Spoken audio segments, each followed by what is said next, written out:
Dear student, आज हम देखेंगे कुछ आगे के इंस्ट्रूमेंट जो मैंने आपको इससे पहले और भी बता चुकी हूँ। फर्स्ट हम इसमें देखेंगे एयर सिरिंज। एयर सिरिंज क्या होता है?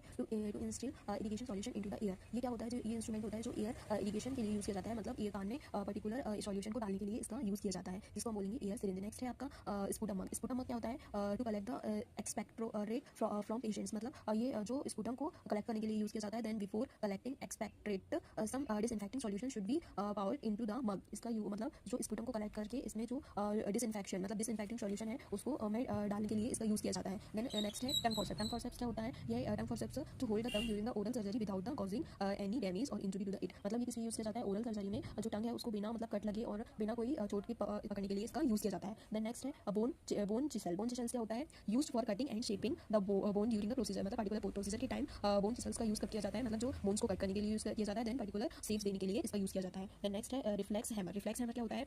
Reflex hammer to elicit deep tendon reflex during neurological and physical examination to assist the functioning of the central and peripheral nervous system. Reflex hammer का यूज़ कब किया जाता है? न्यूरोलॉजिकल और physical examination में रिफ्लेक्शंस को चेक्स करने के लिए रिफ्लेक्स हैमर का यूज़ किया जाता है। नेक्स्ट है non toothed dressing forceps. Non toothed dressing forceps क्या होता है? Use in the reconstruction of eyelid surgery.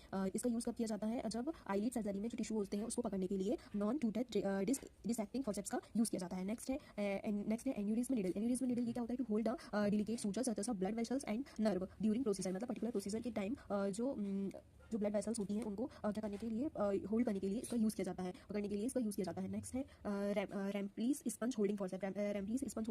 रैम्पिल sponge holding forceps ये क्या होता है? टू होल्ड कॉटन और स्टेराइल गॉज पीस विद और विदाउट एंटीसेप्टिक। इसका यूज़ कब किया जाता है? Solution to clean body part before medical diagnostic और सर्जरी प्रोसेस। इसका पर्टिकुलर प्रोसीजर्स के लिए यूज़ किया जाता है स्पंज या गॉज को पकड़ने के लिए, ताकि ऑपरेशन से पहले जो बॉडी है के हिस्सों की सफाई की जा सके। देन नेक्स्ट है आइरिस सीजर्स। आइरिस सीजर्स क्या होता है? Iris scissors it is a scissors with sharp pointed tips use during ophthalmic surgery. मतलब इसका यूज़ कब किया जाता है? आइरिस सीजर्स का यूज़ ऑप्थेल्मिक सर्जरीज के लिए यूज़ किया जाता है। It is a scissors with sharp pointed tips. इसका जो नुकीले सिरे वाली कैंची होती है ये जो क्या करती है? आई की सर्जरी में इसका यूज़ किया जाता है, ऑप्थेल्मिक सर्जरी में इसका यूज़ किया जाता है। देन आपका लास्ट जो है नॉन टूथेड, लास्ट है आपका ये प्रोक्टोस्कोप एंड रेक्टोस्कोप, जिसका यूज़ क्या है? To examine anus, rectum and sigmoid column. इसका यूज़ कब किया जाता है? एग्जामिनेशन एनस रेक्टम और सिग्मॉइड कॉलम के एग्जामिनेशन के लिए इसका यूज़ किया जाता है, जिसको हम प्रोक्टोस्कोप या रेक्टोस्कोप बोल सकते हैं।